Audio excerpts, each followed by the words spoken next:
Michael Lewis with the intent to harass, annoy, or alarm Caitlin Clark, but with no intent of legitimate communication.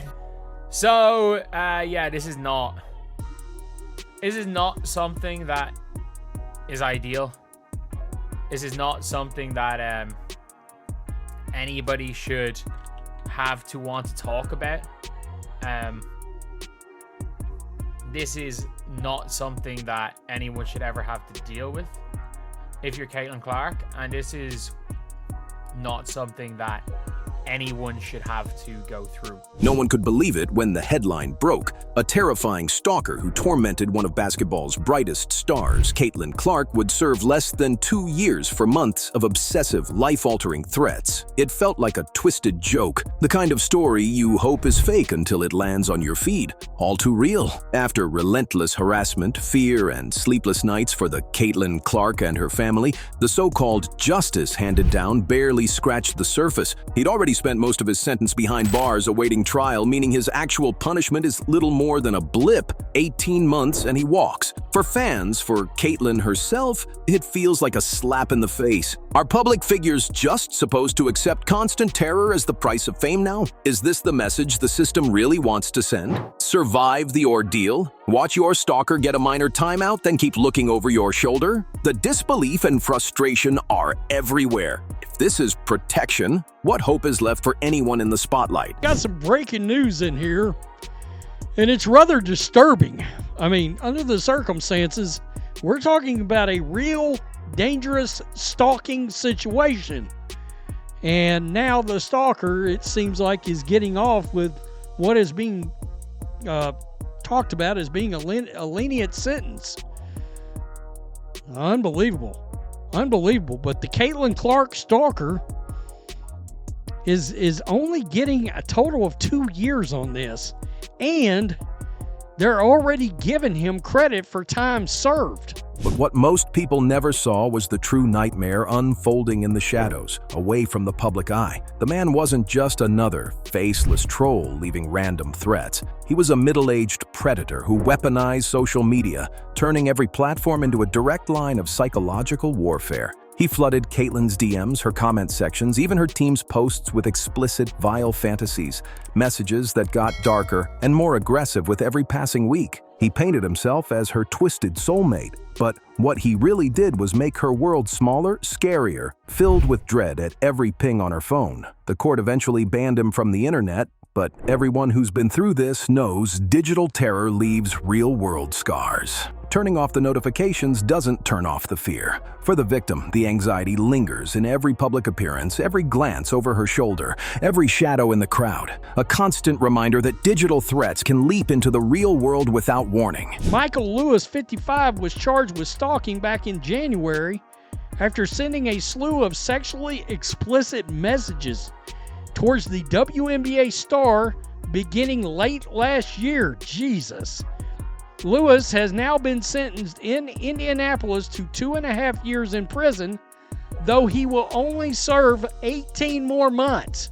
If you support Caitlin Clark, drop Justice for Caitlin in the comments. When the trial finally opened to the public, the extent of the horror was impossible to ignore. Prosecutors revealed a barrage of messages so disturbing, so deeply warped, they left even seasoned professionals unsettled. This was no ordinary harassment. He described himself as her slave, sent threats and fantasies so explicit they had to be read behind closed doors, and even faked a chilling emergency call about her disappearance, turning Caitlin's worst fears into sick games. These weren't just random internet comments. They were evidence of a mind obsessed and a player's life upended. As the jury listened to the digital trail, you could feel the room recoil at the darkness and unpredictability of his obsessions. Reporters who thought they'd seen everything were left shaken. And underneath it all, one question grew louder. How is someone supposed to ever feel safe again after reading messages like these? For the star and her team, the horror wasn't over. It had just changed forms.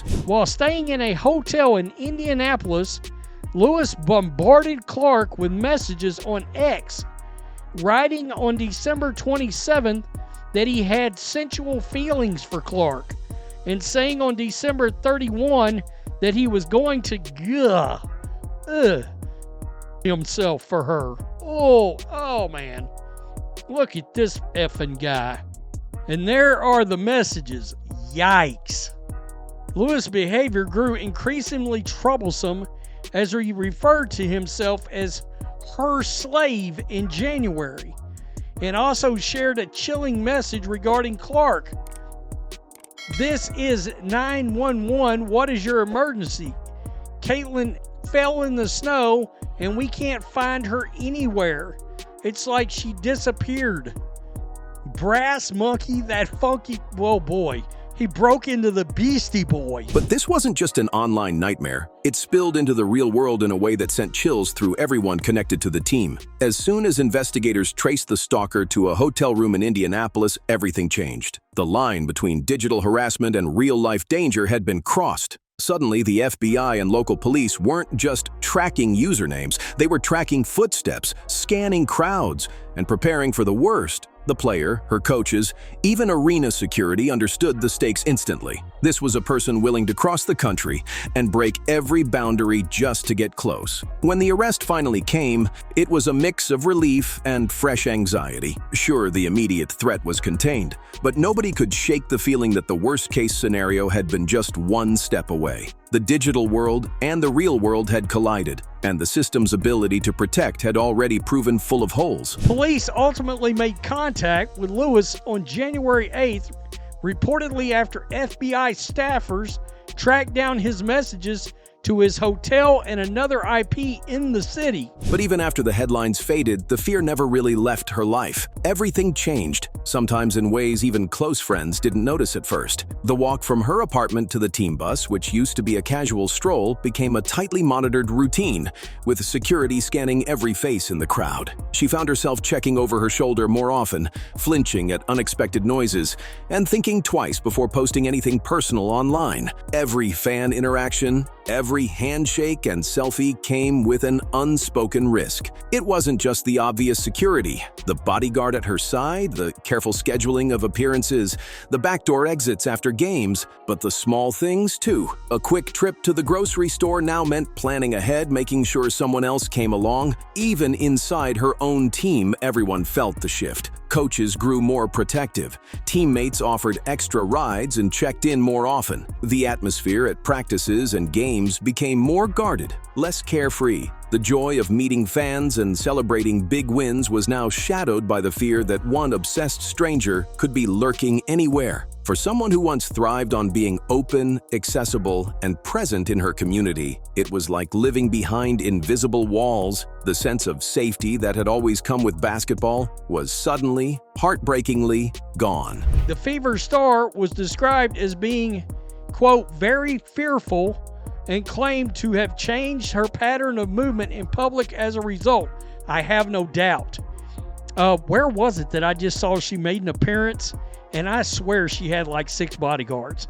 Inside the courtroom, the stalker sat in his orange jumpsuit, trying to act calm and collected, like none of it was really his fault. He told the judge and anyone who would listen that he'd never meant to hurt anyone, that his words were just fantasies, not threats. He claimed he just wanted her to feel safe, completely ignoring the waves of anxiety and fear he'd set off with every message and every warning. But anyone who actually read what he wrote, anyone who saw the impact his threats had on her daily life, knew the truth. His words weren't just imagination. They were poison, injected straight into the routines and relationships of a young athlete just trying to live her dream. The team's security budget soared. Friends and family stayed up at night, worrying about the worst-case scenarios. Reporters covering the case saw the ripple effect, too. Canceled meet and greets. Public appearances scaled back. Even game schedules reworked to minimize risk. For every hollow apology he gave, there was a new layer of distrust, a new shadow cast on what should have been the best years of her life. The disconnect between his words and the trauma he caused was staggering. He talked about intent, but the world saw nothing but damage. Nonetheless, Lewis claimed in court on Monday that he wants Clark to be, quote, "oh, be safe. I've never threatened her. I never thought about threatening her," he said before he was sentenced. The verdict itself was a gut punch. one that left survivors everywhere shaking their heads in frustration. Instead of real justice, the court decided the stalker needed treatment, not real consequences. Mental health services, maybe a bit more time in jail, but most of his sentence was already served before the trial even ended. In less than 18 months, he'll be out, free to start again. For the victim, the countdown to his release began the moment the judge's gavel fell. She, and others who watched the case closely, felt abandoned by a system that seemed more interested in offering second chances to the perpetrator than real protection for the survivor. There were no new security measures offered, no guarantees of safety, just the hope that maybe he wouldn't try again. But experience, and too many similar stories, suggests otherwise. Social media filled with angry reactions from advocates and fans, all echoing the same point. This sentence was little more than a slap on the wrist. It sent a loud, chilling message to anyone living in fear. The law might recognize your pain, but don't expect it to actually solve the problem. Even as the courtroom emptied, the unease remained. Would the next headline be about a second chance or a second tragedy? So they gave him a year, basically, of time served. So in 18 months, he's going to be walking out of jail.